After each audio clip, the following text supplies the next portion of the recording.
Some recent comments by Florida Congressman Byron have been condemned by House Minority Leader Hakeem Jeffries, the Congressional Black Caucus, the chairman of the Democratic National Committee, Jamie Harrison, and the president of the NAACP, Derek Johnson, just to name a few. In those comments at an event designed to help Republican outreach to black voters in Philadelphia earlier this week, Congressman Donalds made what certainly seemed like positive comments about the Jim Crow era. And he claims his critics are missing the context of what he said. So here's the context. I grew up with my mom. My dad and my mom, things didn't work out. As an adult, I look at my father and I say, bro, I don't know what happened, but you my father and I love you. Wow. I don't know what happened. I wasn't there. Wow. But I'm gonna tell you this, growing up, the one thing I knew I wanted to do, and this is not about my father, this is about what I wanted to do, is I wanted to be a father to myself. Wow. And so one of the things that's actually happening in our culture, which you're now starting to see in our politics, is the reinvigoration of black families with younger black men and black women. And that is also helping to breed the revival of a black middle class in America. You see, during Jim Crow, the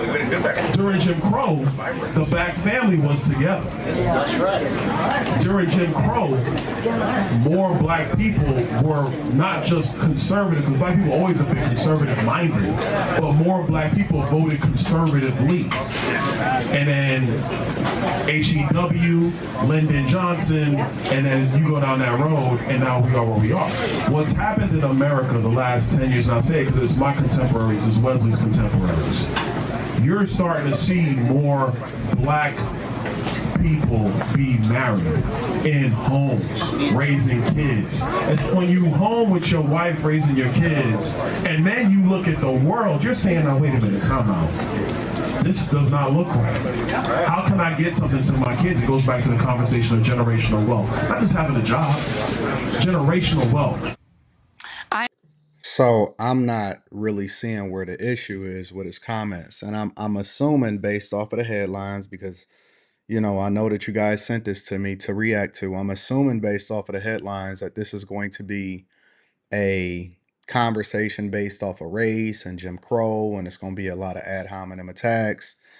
But I'm not really seeing the issue. The only thing that I disagree with him, because he wasn't necessarily saying that Jim Crow was better, right, for black people as far as the opportunities, but at the same time, what he's saying is that at that time, families were together, which ultimately meant that it was going to be better for the next generation that came afterwards. And so if you ever want to build, and I hate to use this term generational wealth, but if you ever want to build a strong legacy or you want to uplift a community, the first thing that you have to do is take responsibility for your own circumstances, your own household, stop having children out of wedlock. And I've largely said that the downfall of communities is basically the idea that they took men out of the home, which you can attribute that to feminism. You can attribute that to the woke culture. You can also attribute that to liberals and Democrats. And if you look at all of these cities across the United States of America, it absolutely rings true. The only thing that I disagree with him about, and I'm not sure if he's this disconnected culturally, is that there are people that are keeping their families together and staying together. I think that there's a demographic of men and women, and they're the minority, right? They're the silent minority that are doing it right and successfully married. And I also think that black men, as a result of all of this feminism and stuff, are bucking the trend and playing a larger role in being successful fathers in their children's lives. But as far as this cultural norm, where I personally see women that are celebrated for having children out of wedlock and families not being together, I think that we are more divided than we have ever been. But to speak to his point specifically, I don't see where he was off and just stating the facts instead of, I'm guessing that people are advocating for, or they're saying that he's advocating for us to go back to the Jim Crow era. But let me see what Joy Reid is going to say in this conversation. I'm joined now by Florida Republican Congressman Byron Donalds. Congressman, thank you for being here. We played that lengthy segment. That is what you posted on your social media. The part of what you said that people take issue with is this line, which I'm going to read back to you again. You see, during Jim Crow, the black family was together. During Jim Crow, more black people were not just conservative. Black people have always been conservative minded, but black people voted conservatively. But it is that during Jim Crow, the black family was together. That's what people have taken issue with. What are they? They missed the whole point, as usual, every single time. Just missed the whole point of what's being communicated to the people. And the issue is that we are not together. We are divided. People are having children out of wedlock. And we need to make sure that we create families, especially if you're going to have children. Otherwise, it's not going to be conducive for the people that come after us. That's the whole point of what he was saying. This is what we do. It's so stupid, but let me endure through this nonsense.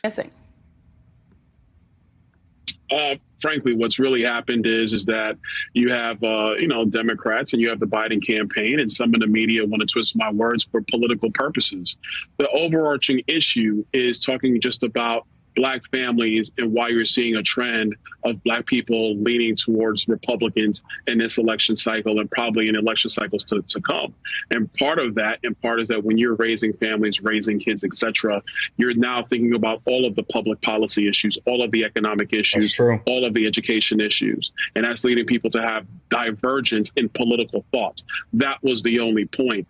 The stuff that comes up about Jim Crow and twisting my words, saying I was being nostalgic or saying that Jim Crow was good for black people, that's all political spin. It's a lie. It's gaslighting. And that's truly unfortunate.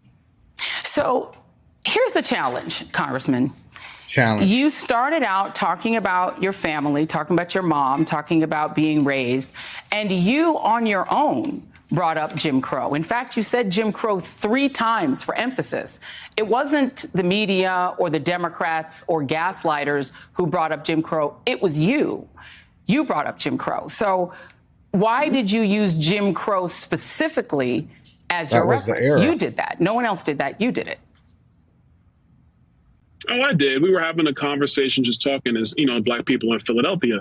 But if you're going to use the chronological timeline of America before the Great Society and Lyndon Johnson's time period, you had, unfortunately, the Jim Crow era in America. During that time period, the marriage rates of black Americans was significantly higher than any other time since then in American history. So it is a divergence if you're talking about marriage rates in the black community. They have plummeted. And what we've seen recently in America, which is a very good thing we should all celebrate, is that the marriage rates in the black community are rising again. That's good for black families. That's definitely good for black children. It's something I want to see. I'm quite sure you want to see it as well.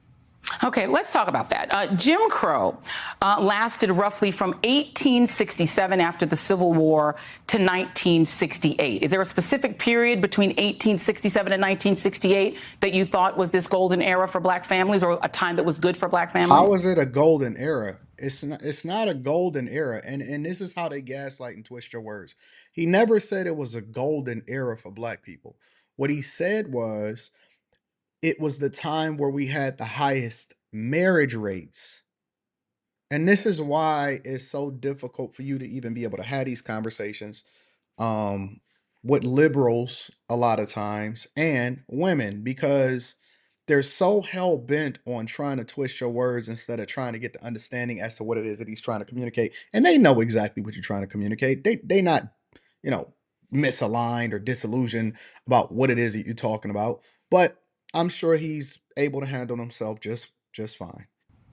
Joy, I never said that. And see, this is where the gaslighting comes in. I'm going to read what you said. All I was talking about was the marriage rates. Stop. No, Joy, that's not what you said. Let's play what you said. Play what he said. Play what he said. Families. You're saying I said it was the golden era. I never said that. I'm going to play what you said. I said that it was better for black families. I never said that. Play what he said. Play what I said. Please play what he said. During Jim Crow, the black family was together. That's right. During Jim Crow, more black people were not just conservative, because black people always have been conservative minded, but more black people voted conservatively. And then HEW, Lyndon Johnson, and then you go down that road, and now we are where we are. Okay, so now I'm going to go back. You said during Jim Crow. When did he say it was the golden era for black people?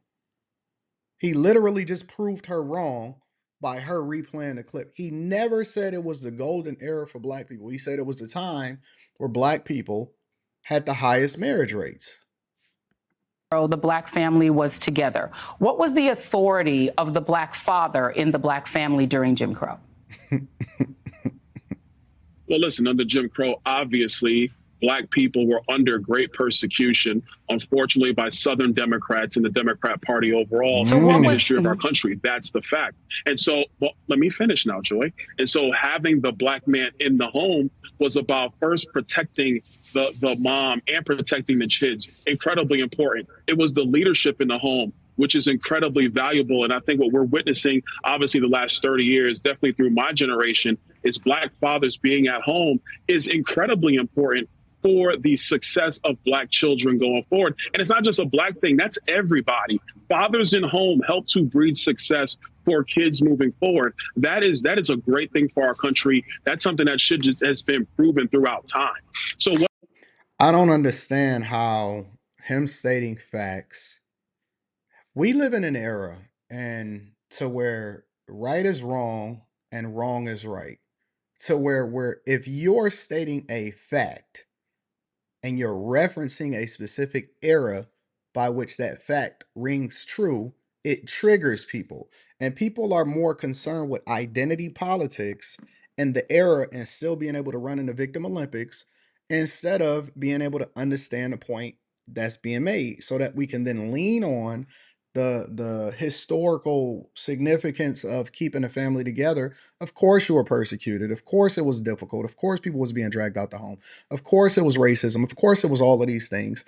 But despite that, there was an ability to be able to keep the family together, build more wealth despite that level of persecution. Whereas now where people have the option to choose for themselves even more with all of these apps and the freedom and feminism and choosing, you can work for where you want to work for and vote how you want to vote.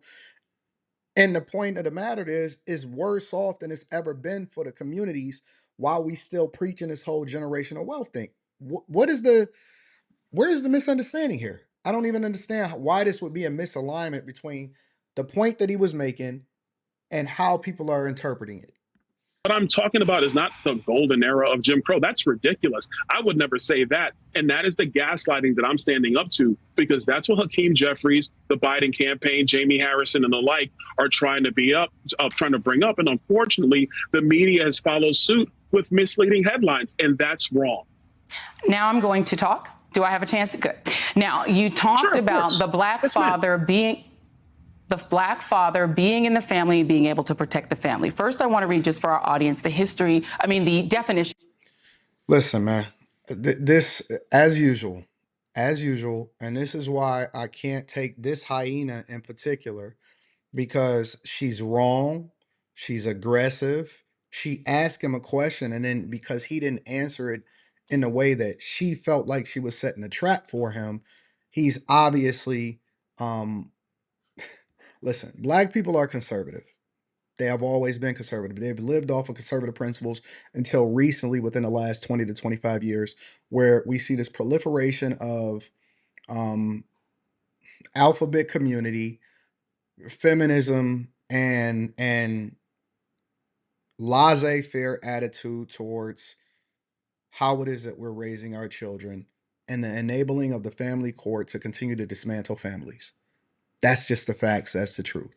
And I applaud Byron Donalds for standing up. And I'm not even sure what the NAACP do and all of these people that are moving in identity politics, because while Joe Biden is losing all of his faculties and he's standing on the White House lawn celebrating Juneteenth right next to somebody like, what's his name? The guy that was standing there in the dress, the black guy. He's standing on business.